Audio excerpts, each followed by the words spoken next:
Bonjour, je m'appelle Sophie Fauron et il me fait plaisir de vous présenter une nouvelle série de débats sur des enjeux de société qui nous concernent tous. Pour ce faire, nous mettrons nos lunettes de philosophe, puisque, depuis l'Antiquité, aborder les sujets avec philosophie s'avère un besoin quasi essentiel pour analyser nos sociétés. Bienvenue à Repenser le monde.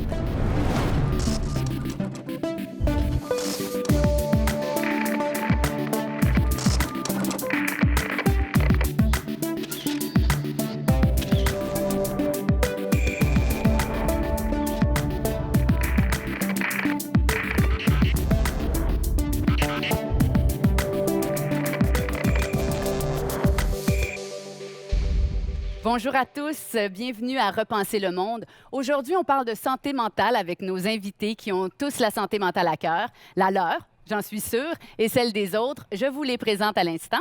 Maryse Lassonde, présidente du Conseil supérieur de l'éducation du Québec et neuropsychologue de formation. Bonjour. Bonjour.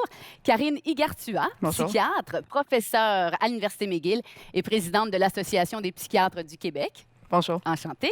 Étienne Crevier, fondateur de Biogénique et membre du conseil d'administration de la Fondation Revivre. Enchanté. Enchanté. Et Normand Baillargeon, toujours à mes côtés, notre philosophe en résidence. Alors, bienvenue à tous. Place au débat. Les troubles de santé mentale sont invisibles. Par conséquent, ils sont difficiles à définir. Qu'est-ce qu'être en bonne santé mentale? Et qu'est-ce que souffrir de maladie mentale? Alors que la santé mentale se retrouve bien souvent sur la sellette pour démontrer les failles ou les erreurs du système, il faudrait s'interroger sur la définition et les causes de ces troubles. La classification du DSM-5, cette fameuse Bible des troubles mentaux, est-elle le meilleur moyen de les définir et de les comprendre? Est-ce qu'il tient compte de la diversité des expériences à travers les cultures ou l'enferme-t-il plutôt dans des termes techniques? Y aurait-il une tendance au surdiagnostic quand il est question de santé mentale? Qui a l'autorité de la définir et est-ce que les définitions proposées par les institutions correspondent à la réalité des personnes atteintes? Malgré les avancées scientifiques et les connaissances sur la maladie, de multiples interrogations demeurent. Normand, avant de donner la parole à nos invités, est-ce que vous pouvez nous dire comment les mots de l'esprit ont été perçus à travers les époques? Alors, je vais tenter un peu de mettre la table. C'est une question très vaste, très complexe, sujet à de très nombreux débats. À l'origine, les philosophes se préoccupent de vie mentale, de santé mentale. La philosophie n'est pas simplement une activité contemplative, mais ça doit mener à avoir une vie bonne. Et des philosophes de l'Antiquité appelés les stoïciens sont même des précurseurs de techniques thérapeutiques aujourd'hui qui sont très renommées. Ça, c'est la première étape. Mais peu à peu, la science va s'emparer de la question de l'esprit, de la question du psychisme.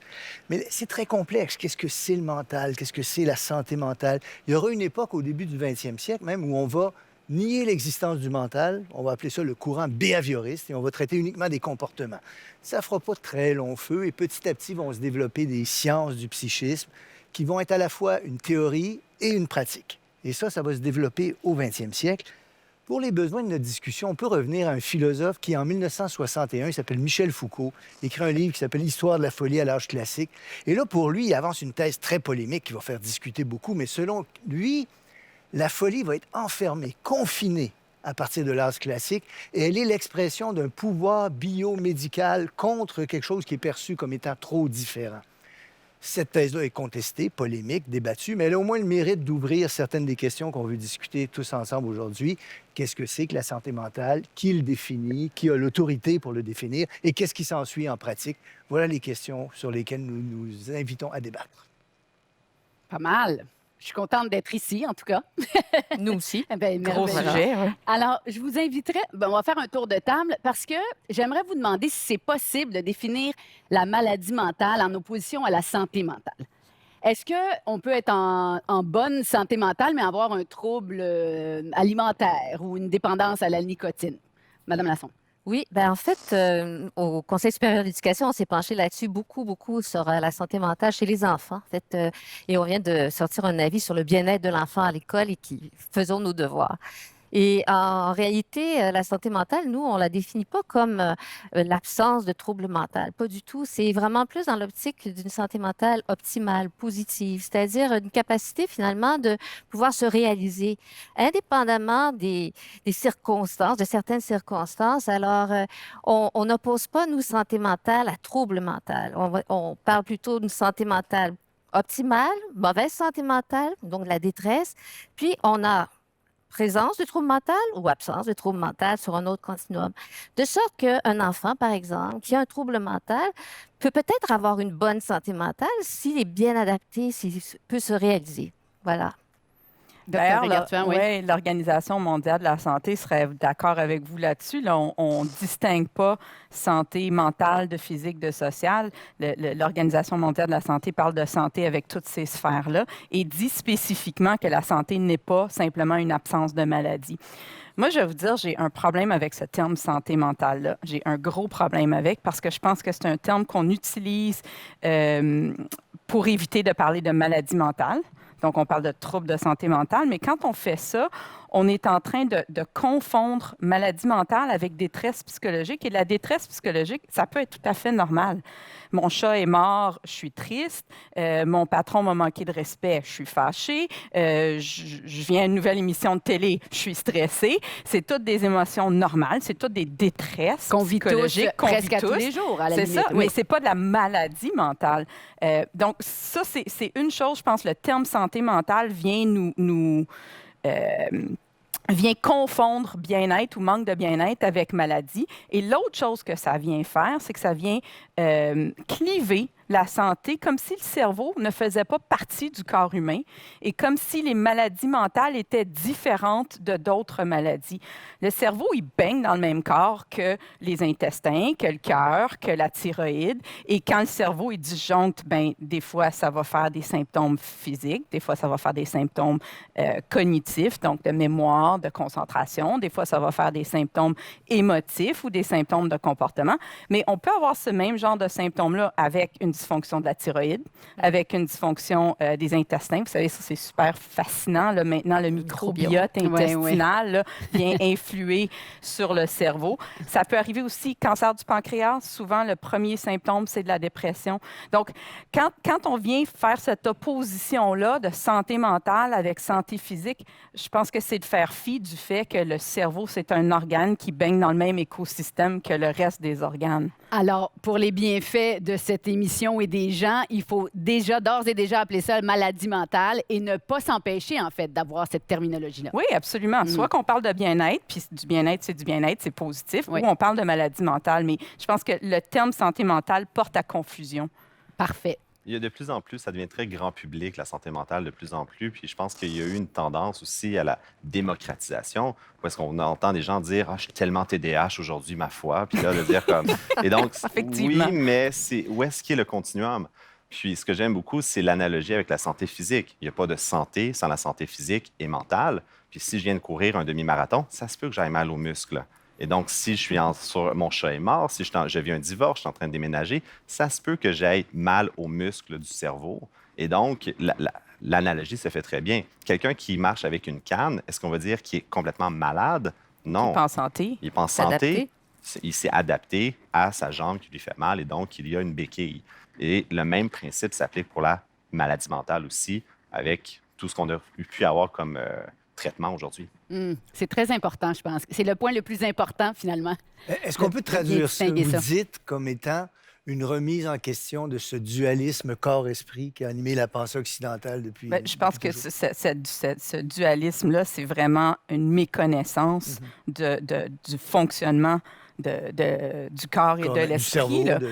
On peut le regarder dans le sens inverse aussi. Par exemple, quand on regarde l'exercice physique est bon pour l'anxiété, c'est bon pour la dépression, c'est bon pour réduire la tension artérielle, c'est bon pour prévenir l'ostéoporose, c'est bon pour prévenir l'obésité. Donc, on a une même intervention qui vient traiter toutes sortes de maux physiques et mentaux en même temps.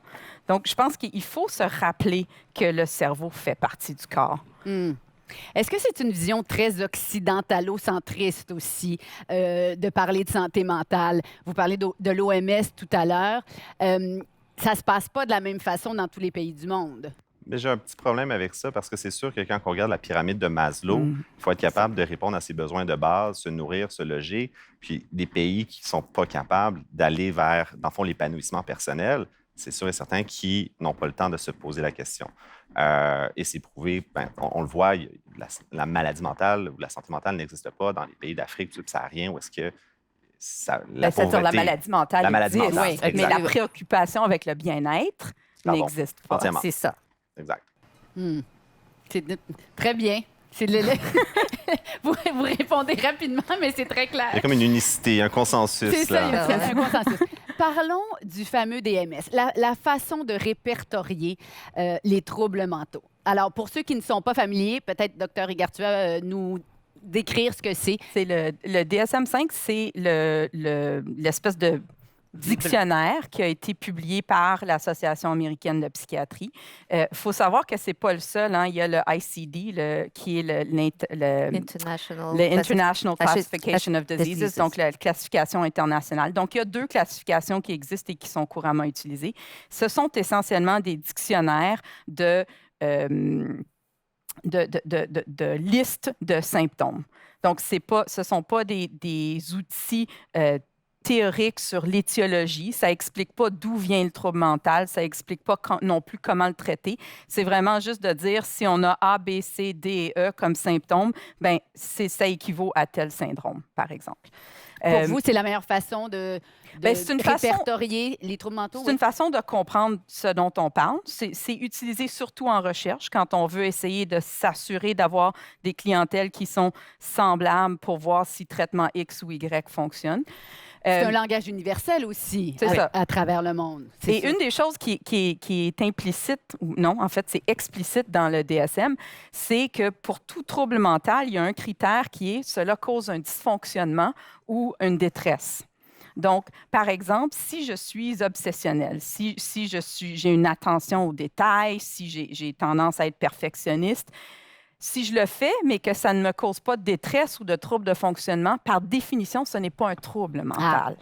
Donc, cette partie-là est importante parce que quand les gens disent « Ah, mon TDAH aujourd'hui, blablabla », puis qu'on galvaude tous les termes comme ça, c'est qu'on s'approprie certains des symptômes qui sont, comme vous le disiez, excuse-moi, un continuum qu'on a tous. On a tous quelques symptômes ou cris. De dysthymie. On est tous capables de lire la liste des critères et de dire « Ah, c'est moi, c'est moi, c'est moi ». Mais finalement, ça en prend 5 sur 7 pour avoir le diagnostic dans le DSM ou, par exemple... Et il faut qu'ils soient assez aigus pour causer une détresse. En même temps, ça peut être très utile, comme vous disiez, en recherche, mais aussi même dans des enquêtes épidémiologiques, pour savoir avoir un portrait de la population, finalement. Et nous, on a regardé toutes les enquêtes qui avaient été faites chez les enfants avec la prévalence des troubles mentaux. Et si on n'avait pas eu ça avec des critères particuliers aussi, bien, écoutez, on n'aurait pas su la quantité de détresse que vivent nos jeunes enfants, même en bas de 5 ans, là, avec des troubles mentaux identifiés. Alors, c'est important d'avoir ça pour pouvoir aussi... Bon, on a le portrait, ça ne veut pas dire qu'il faut agir avec des médicaments ou autres. Il s'agit d'avoir un regard systémique et comprendre, essayer d'intervenir sur le système. Déjà, d'avoir toutes les informations, c'est fondamental. Mais d'ailleurs... Mon grand problème, par contre, juste pour rebondir sur ce que vous dites, c'est que le DSM, c'est pas parce que ce n'est pas dans le DSM que ça n'existe pas. Par exemple, dans le DSM-5, on a toutes les dépendances aux jeux vidéo qui ont été ajoutées. Est-ce que les dépendances n'existaient pas avant que le DSM le publie? Pas du tout. Jusqu'en 1993, c'était le DSM-3 qui existait, puis l'homosexualité s'y retrouvait. 73, pardon. 73. 1973. Donc, merci. Quand même une bonne différence de date. Oui. Mais est-ce que, donc, ça voulait dire que c'était la vérité? Ça prend avec des pincettes aussi. Là. Il faut ça ramène à ce que Normand disait, l'espèce de biopouvoir médical. C'est ça, le contrôle sociétal. Et ça, je pense que la psychiatrie essaie depuis plusieurs années de se défaire de ça, de dire nous ne sommes pas des agents de contrôle social. On est là pour traiter des maladies et soulager des souffrances. Je n'ai pas les chiffres exacts, mais je pense que le nombre de maladies répertoriées dans le DSM entre une version de 73 et celle d'aujourd'hui, c'est une augmentation fulgurante. Alors, le manuel est passé de 95 troubles en 1952 à 573 troubles à sa dernière édition en 2013. Mais ça, c'est bien parce que mon père, quand il faisait sa médecine dans les années 70, on parlait de hépatite A, hépatite B et hépatite ni A ni B. Mais maintenant, on est hépatite C, hépatite epsilon, hépatite delta. Et donc, c'est comme l'autisme, c'est un spectre. On est capable d'avoir une granularité. Et c'est pas qu'il y a eu absolument plus de troubles ou de maladies, c'est vraiment qu'on est capable de mieux les classifier. Mais est-ce qu'il n'y a pas un danger... donc, plus de personnalisation. Et vraiment, je pose la question un peu naïvement, mais il n'y a pas un danger de surdiagnostic. Avec 573 troubles, est-ce que on peut un peu magasiner son trouble. Et je dis ça là, vraiment avec un sourire en coin. Je ne sais pas ce que vous en pensez. Une des choses, il faut comprendre la fonction politique du DSM, particulièrement aux États-Unis, et ce qui peut le distinguer un petit peu du ICD, qui est moins politique, je vais vous dire, c'est qu'aux États-Unis, avec le système de santé qu'ils ont, avec les systèmes d'assurance et tout ça, pour avoir accès, par exemple, à une psychothérapie, bien, il faut avoir un diagnostic qui permette d'avoir une psychothérapie. Et c'est d'ailleurs pour ça que l'homosexualité a pris tellement de temps à sortir complètement du DSM. Donc, en 73, on a sorti l'homosexualité, mais on a gardé l'homosexualité égodystone jusqu'en 87 parce que on voulait permettre aux gens qui étaient mal à l'aise avec leur orientation sexuelle d'avoir accès à de la psychothérapie. Et donc, c'est le compromis qui avait été fait. C'était de garder ça dans une section à part jusqu'en 87. Donc, il faut comprendre que c'est un organe politique aussi. Là. Oui, derrière ça, il y a peut-être la possibilité que soient justifiées des thérapies de conversion. Oui. Et ça, c'est un drame. Ah oui, bien oui. Et qui ont été subséquemment mises à l'index. Là. Si vous parlez à un généticien comme moi, c'est sûr et certain que, par contre, c'est vu d'un bon œil, dans le sens que notre job en tant qu'être humain, c'est d'apprendre à se connaître. Si on se connaît tous, si on sait qu'on est capable de savoir c'est quoi nos limites, à ce moment-là, on est capable de se prendre en charge. Ce n'est pas au système, ce n'est pas à nos psychiatres ou nos médecins de dire absolument voici qui tu es. Donc, si en se lisant, on est capable de se retrouver, de se faire une certaine démarche, bien, c'est que positif. Le problème, c'est sûr, si on essaie de se mettre, donc d'un externe, de se mettre la personne dans une case et dans un carré de sable, là, il y a un problème. C'est connais-toi toi-même, hein? On retourne à Socrate. On y revient toujours. On revient toujours à Socrate. On va parler maintenant des différentes façons de traiter les maladies mentales. Je vais m'habituer à le dire. C'est bon, parce que je me suis habituée à dire santé mentale. J'aurais accompli. Merci, Dr. Gartua. Donc, les différentes façons de traiter les maladies mentales. Nous ne sommes plus à l'époque des aliénés mentaux internés dans les asiles. Aujourd'hui, la maladie mentale est désinstitutionnalisée et elle est mieux connue. On connaît les thérapies et les médicaments, ces méthodes ont certainement fait leurs preuves. Mais vont-elles au cœur des causes et de l'augmentation des cas? Dans un système de santé déjà surchargé et dans lequel les patients ne savent plus où aller pour se faire écouter, prescrire des médicaments semble devenu la voie la plus rapide pour soulager les personnes atteintes. Mais à qui la faute? Pourquoi souffrons-nous de maladies mentales? Notre santé mentale est certes influencée par nos habitudes de vie et le monde qui nous entoure. Mais quelle est notre responsabilité face à notre propre guérison, ou du moins à notre mieux-être? Les habiletés socio-émotionnelles devraient-elles s'apprendre à l'école? Et si la santé mentale était l'affaire de tous? Normand, avant de parler des pratiques médicales, vous vouliez parler du but visé par ces pratiques médicales. Je vais essayer d'ouvrir la conversation qu'on va avoir là-dessus. Les pratiques psychothérapeutiques, psychiatriques, se situent à une frontière du descriptif puis du normatif. Ils engagent des actions au nom de certaines normes, certaines valeurs. Foucault et d'autres ont ouvert la possibilité que ce soit des formes de pouvoir qui se jouent là. Et on peut méditer cette question-là, elle est intéressante. Et on ne doit pas prendre ça à la légère. On a discuté tantôt de la place de l'homosexualité, c'est un exemple, mais je rappellerai que, oui, tout à fait, je rappellerai aussi qu'il est arrivé qu'on diagnostique chez des femmes des refus de s'adapter à des rôles sociaux qui étaient attribués aux femmes. Alors ça, c'est un exemple troublant aussi. L'antipsychiatrie, avec ses craintes, ses mérites et les critiques qu'on peut en faire, avait attiré l'attention aussi sur la possibilité qu'on soit en train de confiner des gens parce qu'ils ne se conforment pas à des règles sociales, à des normes sociales. Donc, tout ça pose la question de l'adaptation à la société, de la place de l'adaptation à les sociétés dans les traitements, dans les théories, dans les modes de pensée, le rôle peut-être politique même que peut jouer en catimini le politique et des valeurs politiques dans la désignation de la santé mentale ou de la maladie mentale et dans les traitements. C'est une vaste question, mais on est tenu de l'aborder aujourd'hui. Ça ouvre la porte aussi, en fait, à le psychiatre peut retirer les droits et la liberté à un patient temporairement s'il est à risque contre lui-même. Puis ça, c'est une des seules branches de la médecine qui a vraiment peu ce pouvoir-là, si je me trompe. En fait, tout médecin peut, pour 72 heures, mettre quelqu'un en ce qu'on appelle en garde préventive s'il juge qu'il est un danger grave et immédiat pour lui-même. Donc ça, c'est tout médecin peut le faire. Là où le psychiatre a le pouvoir de plus, si on veut. Puis en fait, c'est pas le psychiatre, c'est le juge qui va décider, mais le psychiatre peut faire un rapport pour ce qu'on appelle une garde en établissement, c'est qu'il va prolonger, dépasser le 72 heures. Et là, le danger a besoin d'être moins immédiat, mais quand même grave. Et c'est un problème parce que souvent, les gens qui ont des maladies mentales sévères ne sont pas nécessairement dangereux pour eux-mêmes. Et là, les familles nous disent, vous devez le garder, il est malade, il est malade. Oui, il est malade. On est tous d'accord qu'il est malade. Il hallucine, il entend des voix, il est délirant, il pense que la CIA le suit, mais il n'est pas dangereux. Puis la limite de la loi au Québec, et c'est là qu'on a fait des progrès énormes là, par rapport à ce que ça a pu être dans le passé, mais la limite de la loi au Québec, c'est que si tu n'es pas un danger grave et immédiat, on ne peut pas te garder contre ton gré. Donc, on est un petit peu le damned if you do, damned if you don't. Là. Les gens qui nous disent, les familles qui nous disent, gardez-le, il est malade, puis les patients qui disent, mais je ne veux pas rester. Il n'y a pas de bonne réponse, finalement. C'est un lose-lose, comme on dit. Ouais. Et au niveau des traitements, j'aimerais vous entendre là-dessus. La médicalisation, les thérapies et toute autre forme de traitement éventuel, ça aussi, on pourra en parler.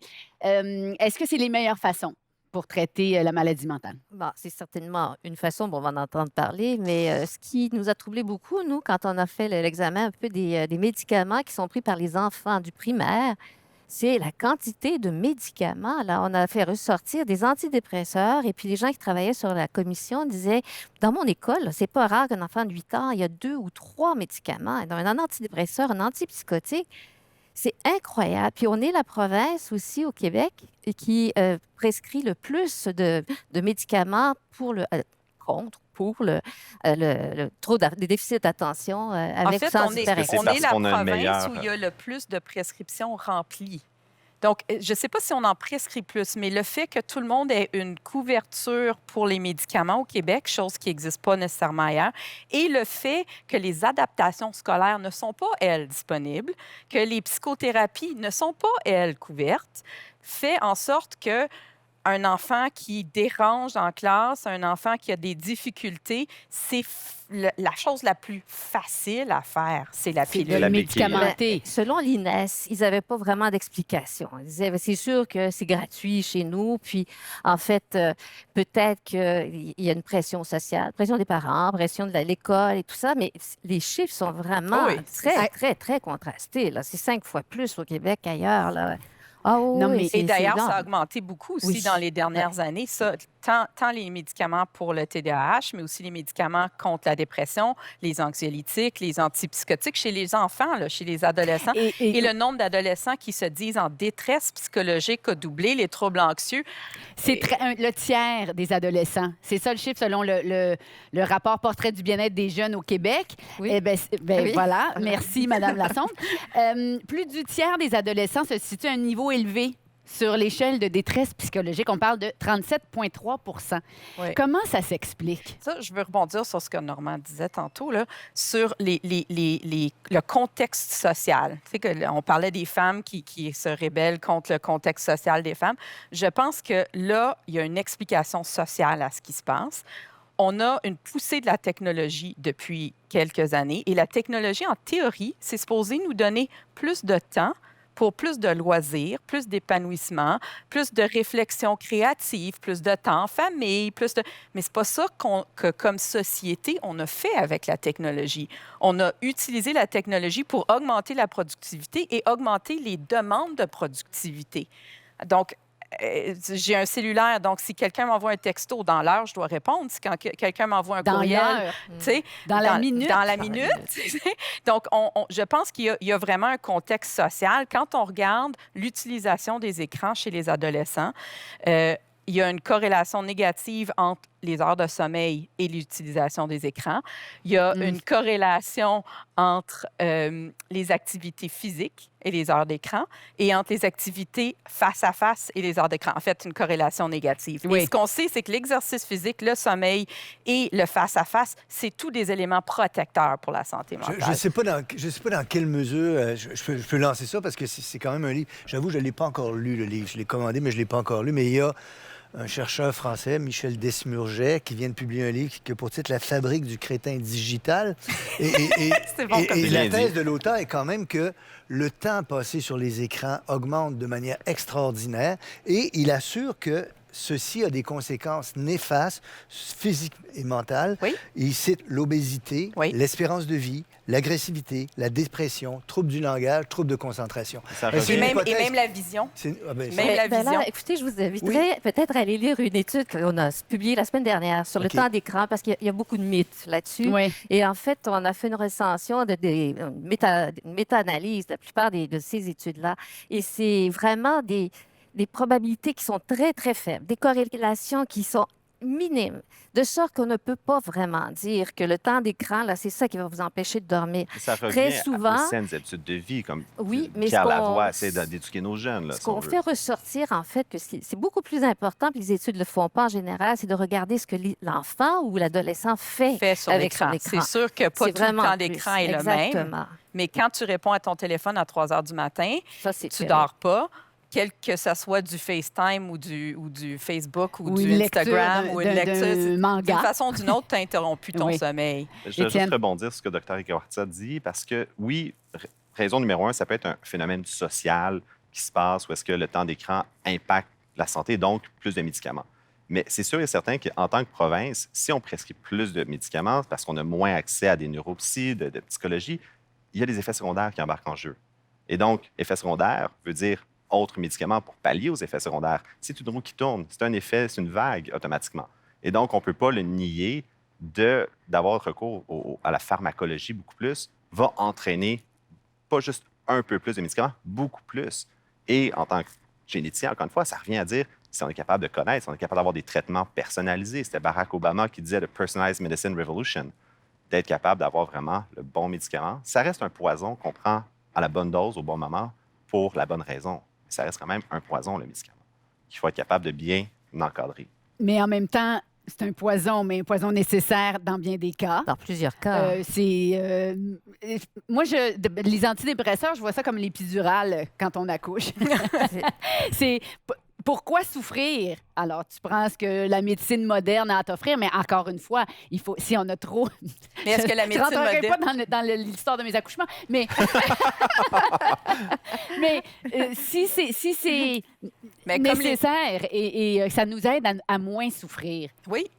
Mais la question, c'est qu'est-ce qui nous fait souffrir en partant? Ah oui, Et là, est-ce que c'est pas aussi simple Est-ce que c'est ouais. social? Est-ce Oui. que c'est biologique? Est-ce que c'est psychologique? Est-ce que c'est un ensemble de tous ces facteurs-là? Moi, je pense que chaque être humain a son, ce que je dirais en anglais, son breaking point, là, son point de rupture, où et c'est différent pour chaque personne. Et qu'est-ce qui va causer la rupture va être différente pour chaque personne. Mais chaque humain est capable de tolérer certains niveaux de stress.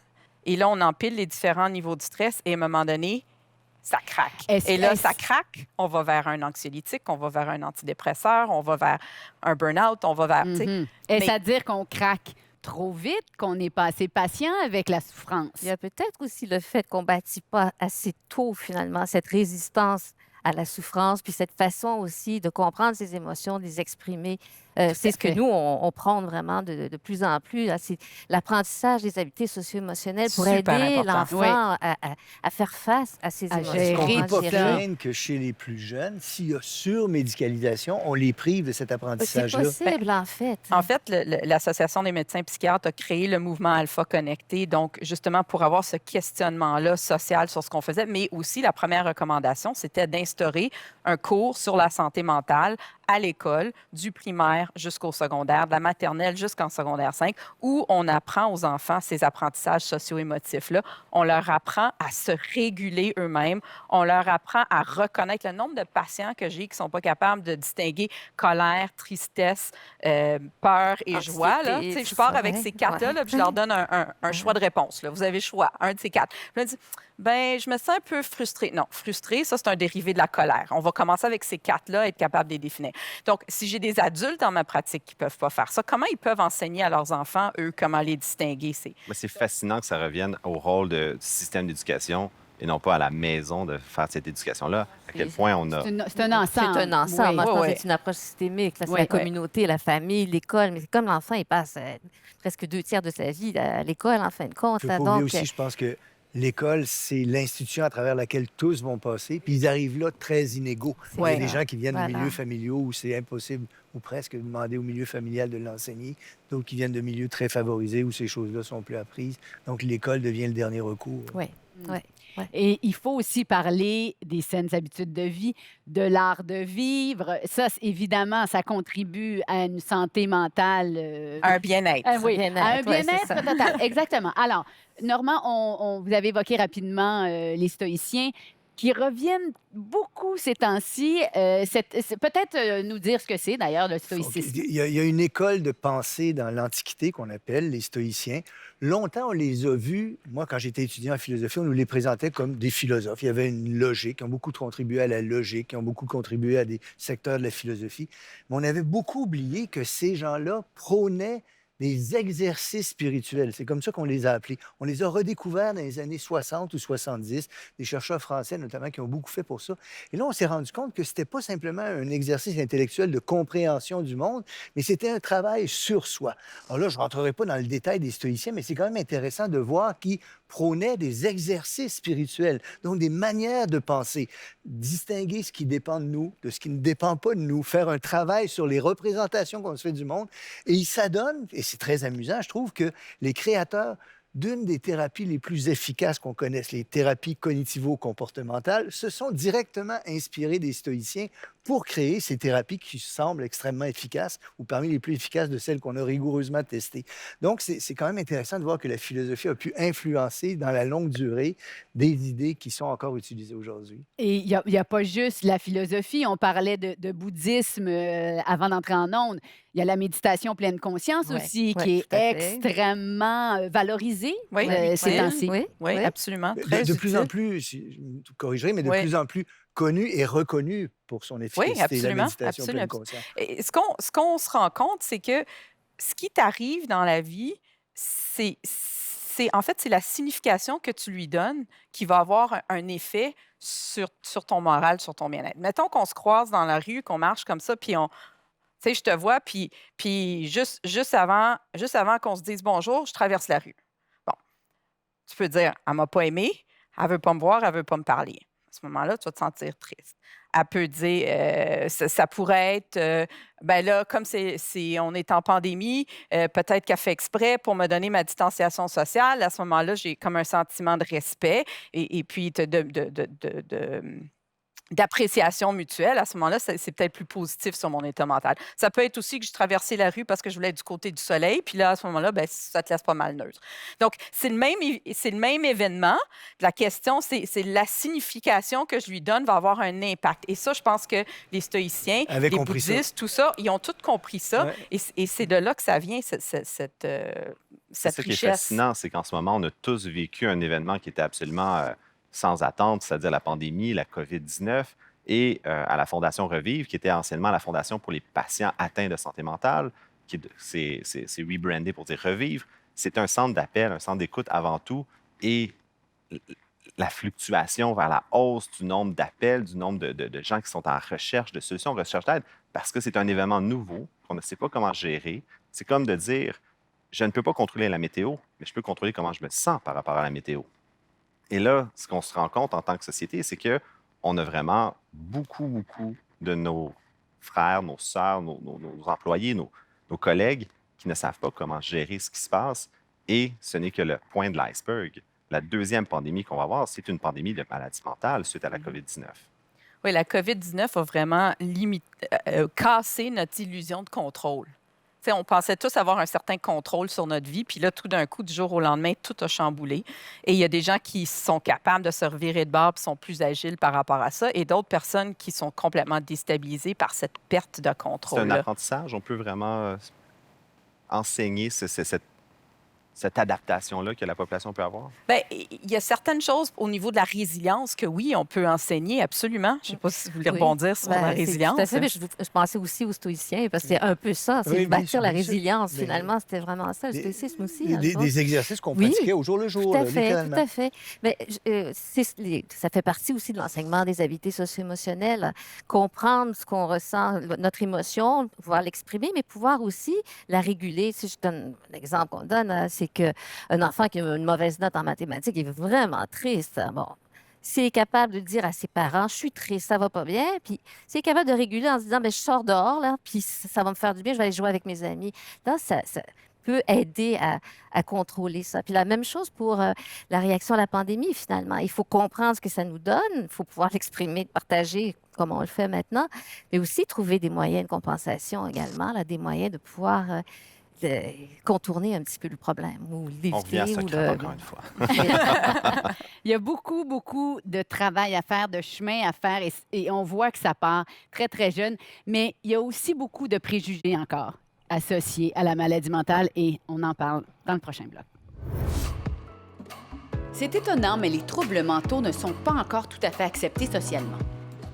Les personnes qui souffrent de maladies mentales se sentent souvent jugées, et ce, malgré les appels au dialogue et les campagnes de sensibilisation. Pourtant, la maladie mentale est une maladie au même titre que les problèmes de santé physique. Alors pourquoi cette différence d'attitude? Dans notre société actuelle, il y a une réelle pression à être heureux et à le montrer. Est-ce que cette forme de tyrannie du bonheur est en partie responsable du mal-être et des actuels problèmes de santé mentale? Médication, thérapie et accompagnement spécialisé, tout ça fait partie de l'arsenal utilisé dans le traitement des maladies mentales. Mais se pourrait-il qu'on ait négligé l'aspect humain, comme le soutien des proches et l'acceptation de la maladie par les malades eux-mêmes? Ne serait-ce pas une bonne avenue à explorer davantage et à développer? Normand, les maladies mentales, malheureusement, souffrent encore de beaucoup de préjugés. On considère qu'elles sont honteuses, ostracisantes. C'est encore malheureusement le cas. C'est une très vaste question, celle-là. Je vais très modestement lancer quelques pistes de réflexion.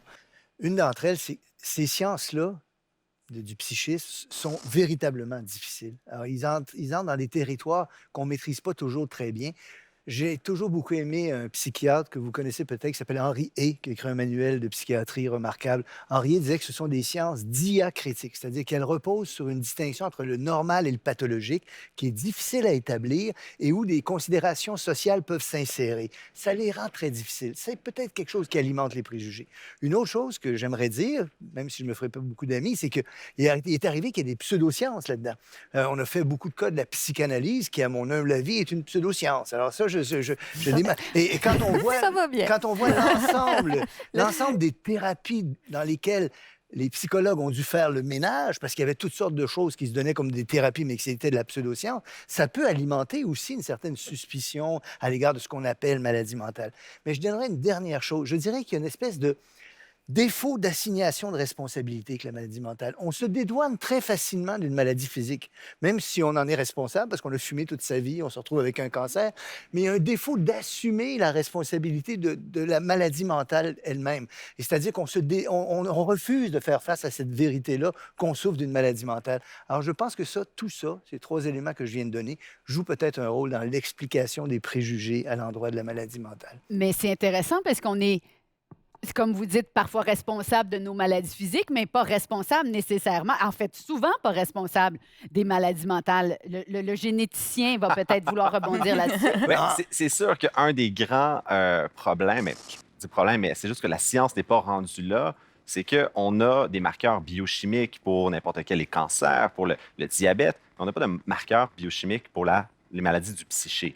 On commence tranquillement pas vite à être capable de doser certaines enzymes pour dire dans le cas de dépression, il y a telle enzyme qui n'est plus là ou le cortisol est trop élevé. Mais ce qui est très intéressant, c'est surtout qu'on commence aussi à voir que les décisions qu'on prend dans notre vie ont à se transmettre à nos enfants. Oui, Donc, ça, les c'est fascinant. femmes qui ont fait des dépressions majeures dans leur vie ont un hypothalamus, qui est dans le fond ce qui sécrète le cortisol, l'hormone du stress, plus petit que la moyenne, donc il est atrophié. Et les enfants de ces femmes-là ont des hypothalamus plus petits que la moyenne. Ah oui. Et donc, finalement, L'épigénétique se transmet. Quand je parlais de la complexité de ces sciences-là, c'en est un bel exemple. Si on ne soupçonnait pas ça il y a 50 ans, Pas en tout. Non. c'est ça. Il y a une question qui, c'est les avancées de la science, c'est la capacité qu'on a d'imager le cerveau, de regarder le fonctionnement du cerveau qui est juste pas là. Mais j'ajouterai une quatrième sur votre liste là, de pourquoi on a des préjugés. Tout le monde a déjà vécu une tristesse. Et les gens ne font pas la distinction entre une tristesse qui peut être normal ou qui peut être à cause des significations qu'on a données aux événements dans notre vie, et une dépression. Alors, les gens disent: «Ah, je suis tellement déprimé aujourd'hui». Ben, une dépression, là, c'est pas aujourd'hui puis pas demain, là. Une dépression, c'est une maladie du cerveau où il y a un engluement des pensées. La pensée est engluée, elle est ralentie. On est moins capable de faire des liens, de faire du problem solving. La mémoire est moins bonne, et notre appréciation des informations est biaisée aussi. Donc, on a tendance à évaluer les choses, de façon erronée. Donc, on ajoute à ça, manque d'énergie, tristesse, pleurs, tout ça. Mais il y a une différence entre la tristesse normale que quelqu'un va avoir quand son chat est mort et une dépression qui est vraiment un cerveau qui est englué, là. Mhm. Et je Une pense que maladie. une maladie. Et je pense que le fait que tout le monde a été triste dans sa vie, mais pas tout le monde a eu une dépression dans sa vie. Quand quelqu'un qui a déjà vécu une tristesse voit quelqu'un qui a une dépression, il dit: «Ben oui, mais tu sais, Prends sur toi, relève-toi, là, prends lève-toi et sur marche toi, sur toi, là, ouais. tu sais, jase avec tes amis, ça va mieux aller, là». Tu sais, je pense qu'il y a ça aussi. Tout le monde se pense expert en santé mentale parce que tout le monde a déjà eu une détresse psychologique. Mais je pense que c'est générationnel. Parce que je pense que, tu sais, moi qui ai un TDA diagnostiqué, trouble déficitaire de l'attention et d'anxiété, en fait, je vois une grosse différence entre les baby boomers, génération X, génération Y, où est-ce que les Y, ça commence entre nous à être, ben, entre nous, mais je veux dire, être beaucoup plus accepté, s'il y a vraiment moins de stigmates. Mais j'en sens encore beaucoup sur une génération plus âgée, où est-ce que c'était vraiment, là, on ne parlait pas de sa santé mentale. Tabou complètement, C'était tabou. oui. Est-ce que cette On en idée que j'évoquais regarde. tantôt, là, qu'on est responsable de ça, donc il faut prendre en charge soi-même cette chose-là, est-ce que ça a peut-être joué un rôle dans la transformation générationnelle que vous Peut-être, ben, évoquez? j'imagine quand on a vécu la guerre aussi, c'est peut-être aussi, ça laisse certaines marques. Je ne peux pas commenter. Est-ce que la pandémie va laisser des marques sur la génération des millennials, sur la façon qu'on gère notre santé mentale? Le temps va nous le dire, mais d'être capable au moins d'avoir l'ouverture, puis de se dire que, bon, mais on connaissait peut-être pas tout dans les années 60, dans les années 50, mais maintenant, on s'adapte. Et on a fait des pas de géant, il Oui, faut le oui, dire quand oui. même. On en parle beaucoup plus. Je voulais juste revenir sur l'épigénétique dont vous parliez tout à l'heure, là. Et donc, c'est vrai finalement que de génération en génération, des gens qui ont été vraiment dans le stress chronique et tout ça peuvent avoir des changements cérébraux. Mais il y a des très belles études animales qui viennent justement de McGill, là, de Michael Meaney, qui montrent finalement que le maternage du petit rat, finalement, peut renverser ces changements épigénétiques, là. Ce rat-là va pouvoir développer certaines structures de son cerveau avec une meilleure production de cortisol, puis ça va, se transférer dans les générations. Donc, il y a quand même espoir Ça, j'allais dire, là-dedans, là. il faut ça pour avoir l'espoir. Oui. Sinon, la thérapie, ça donne rien. Voilà. Puisqu'on a la présidente du Conseil supérieur de l'éducation, est-ce qu'on peut revenir sur le rôle possible de l'école pour la préparation à connaître, Oui, comprendre, nommer la absolument. maladie Oui, mentale? Quel oui. rôle serait celui de l'école? Comment peut-elle le remplir? Ben, en fait, nous, on a fait une série de recommandations, mais effectivement, c'est que d'abord que les enseignants, les enseignantes soient bien aussi. Donc, on te parlait tout à l'heure d'apprentissage d'habiletés socio-émotionnelles. Il faut qu'eux-mêmes et elles-mêmes apprennent ces habiletés-là aussi parce qu'ils vivent une situation très stressante, hein. C'est un métier qui est vraiment très, très demandant. À qui le dites-vous? Et donc, oui, ah ben voilà, exactement. Donc, il y a ça d'abord, parce que le stress que vit l'enseignante va être approprié par l'enfant. Alors, il faut aussi que les enseignants soient bien. Donc, eux, nous, on pensait à une approche vraiment de toute l'école, donc la direction d'école, une approche finalement de bienveillance par rapport à l'enfant, avec toujours en ayant en tête cette question de maîtrise des habiletés socio-émotionnelles et d'apprentissage formel de ces habiletés-là. Donc, ça, c'est ce qu'on a recommandé, en fait. Puis, avec une assez bonne écoute, je pense que le monde de l'enseignement était tout à fait prêt à recevoir ça. Puis, ce qu'on recommande aussi, c'est qu'il y ait vraiment qu'il y ait plus de cloison entre la santé et l'éducation, là. Qu'il y ait vraiment, donc, que l'enfant qui est dans le système d'éducation, ben, c'est le même qui est en système de santé. Alors, s'il y a un besoin là, d'aide, que ça soit rapide, qu'on puisse vraiment lui trouver de l'aide. Donc, On n'a pas au Québec, je m'excuse, on n'a pas au Québec de cours d'éducation à la citoyenneté. Ça serait un contenu possible pour un tel cours. En c'est fait, il y a toute la refonte du cours de Ouais, CR c'est ça. qui est en éthique cours et en ce moment. culture religieuse, oui, Ouais. qui, Où, Qui pourrait où être on, remplacé par on l'éducation à la espère citoyenneté. que, dans Inclure. que ça va être inclus dans ce on curriculum-là. est C'est en ça. train de s'y pencher. On va C'est- sortir c'est Vous un allez, d'aider, avis en janvier mais c'est là-dessus. d'aider la partez avec un gros mandat, Madame Lassonde. ça serait d'aider la prochaine génération, mais la génération existante et ceux qui sont encore sur le marché du travail, moi, le mot que je retiens, que j'aime beaucoup, c'est la bienveillance, l'empathie, la compassion.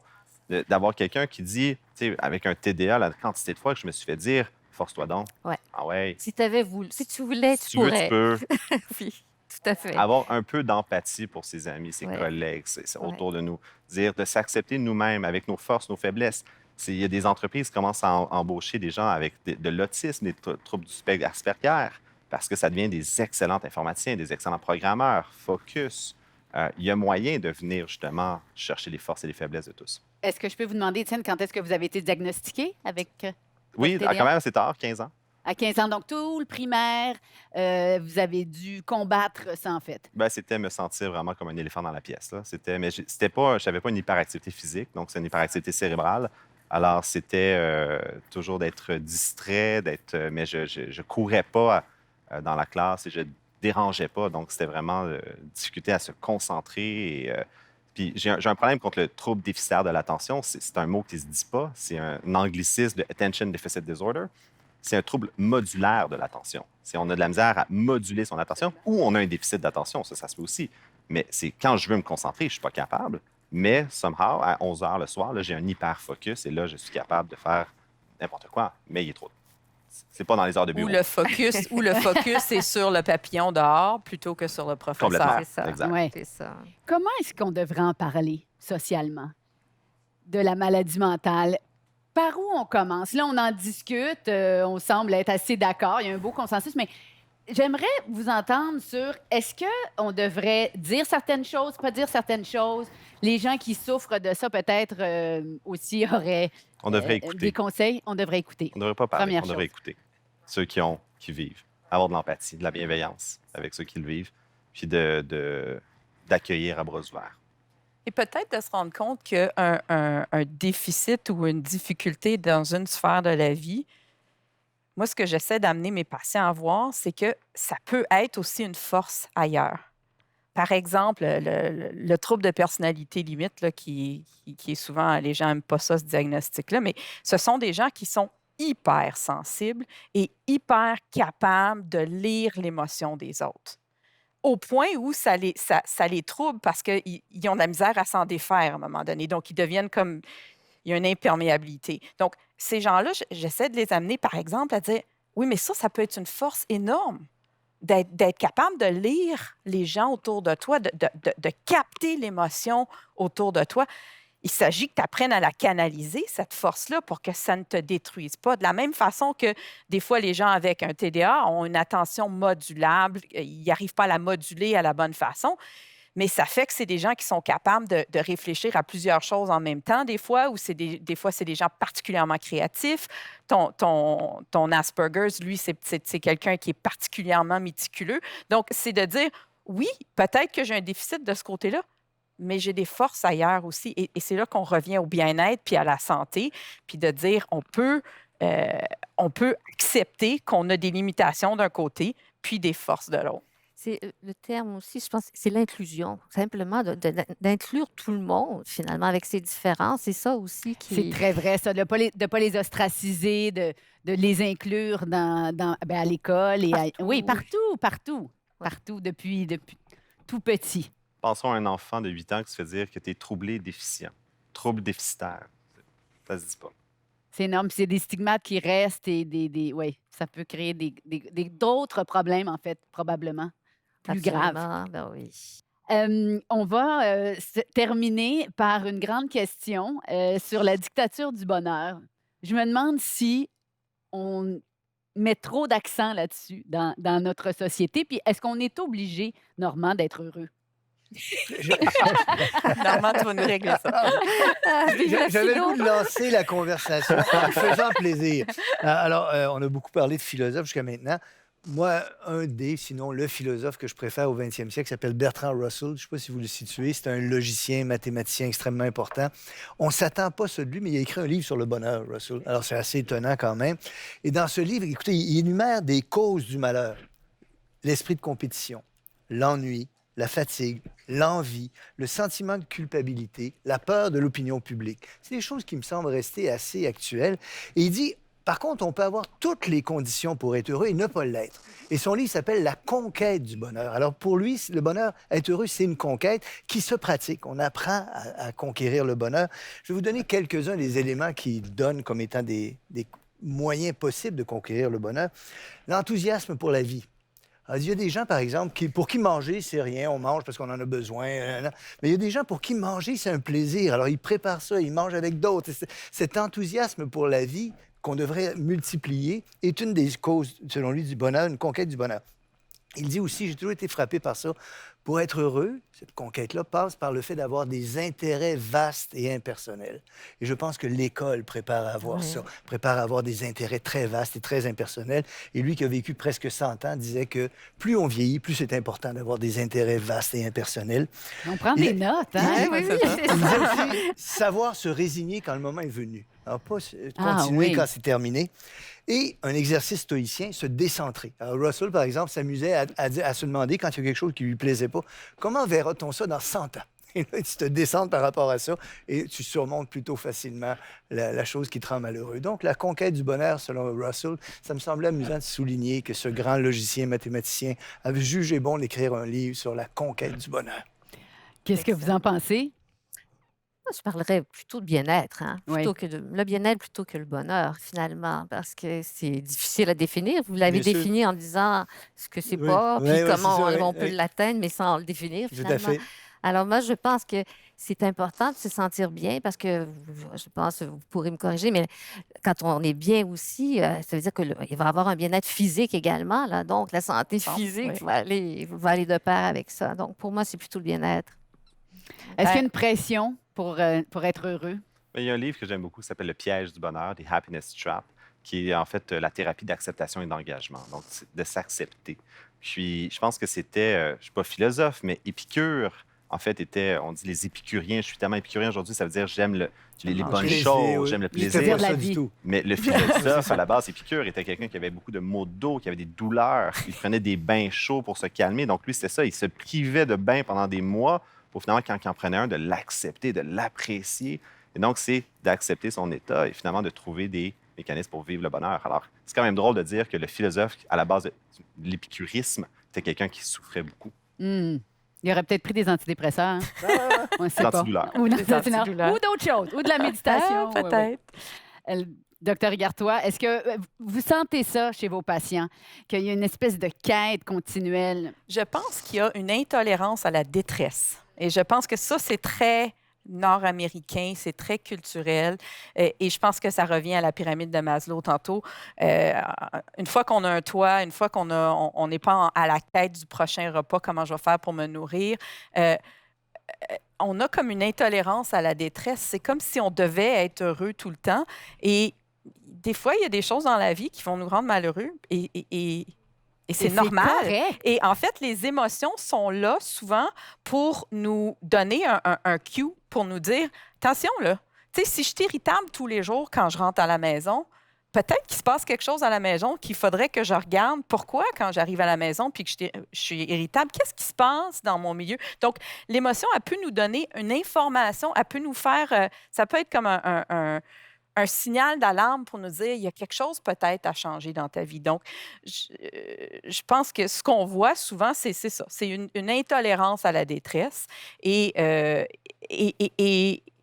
le fait d'avoir l'impression qu'on devrait être heureux tout le temps. Je pense que c'est une erreur. Hmm. Si vous aviez un conseil à donner pour qu'on déstigmatise les troubles mentaux, qu'est-ce que ce serait? D'apprendre à se connaître, de s'accepter. puis de ne pas donner cette charge-là à son médecin ou à son psychologue ou à son entourage. De se vraiment de se responsabiliser. responsabiliser dans le processus de se connaître, que ce soit par une thérapie, que ce soit par des sports, que ce soit... J'ai beau vouloir, si je voulais être ultra-marathonien aujourd'hui, j'ai beaucoup plus la shape d'un joueur de football. Donc, je vais passer ma vie à penser à être malheureux. Si tu évalues un éléphant à sa capacité à grimper dans un arbre, il va passer sa vie à penser que c'est un imbécile. Donc, d'apprendre à se connaître. Moi, je dirais apprendre à comprendre et à accepter. C'est-à-dire comprendre la différence, accepter la différence aussi. Les mots magiques ont été dits. Peut-être la seule chose que j'ajouterais, c'est de réfléchir à quelles actions et quelles décisions que je prends dans ma vie qui me rendent heureux par rapport à malheureux. Si j'ai l'impression que je travaille trop, est-ce que je suis obligée d'accepter le contrat de plus?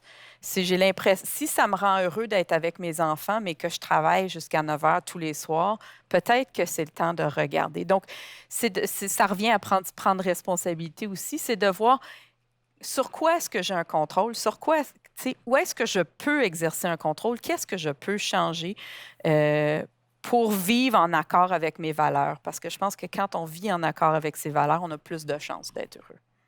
C'est très beau. C'est une discussion éclairante, intéressante. Merci infiniment de votre temps pour continuer votre réflexion. Ne manquez pas notre série phare sur la santé mentale, Vivre en funambule, sur les ondes et sur la plateforme Savoir Média. Merci vraiment à vous tous et on va se laisser, comme à l'habitude, avec une citation choisie de notre philosophe en résidence qu'on apprécie toujours. Je l'ai pris chez Henri Hay, donc ce psychiatre français. Il était né en 1900, mort en 1977. Il était médecin, neurologue, psychiatre français, auteur d'un célèbre manuel de psychiatrie. Il rappelle peut-être le sérieux de la discipline ou son importance dans cette citation. La mission du psychiatre, soit comme médecin d'établissement public, soit comme expert, soit comme médecin au privé, cette mission est toujours la même. Délivrer le malade de sa maladie qui est essentiellement une pathologie de la liberté. Car la psychiatrie, c'est sa gloire et son soutien, a pour seul but d'aider l'homme malade à retrouver sa liberté. Non pas seulement celle qu'il retrouve en sortant des murs de l'asile, mais celle que la désorganisation psychopathologique de son être tient au fond de lui-même prisonnière. Ah, Très beau. superbe. Bien dit. Je pense que c'est bien dit. Merci. Merci beaucoup. Merci beaucoup. Merci à vous Ouais, tous merci. et à bientôt pour Repenser le monde.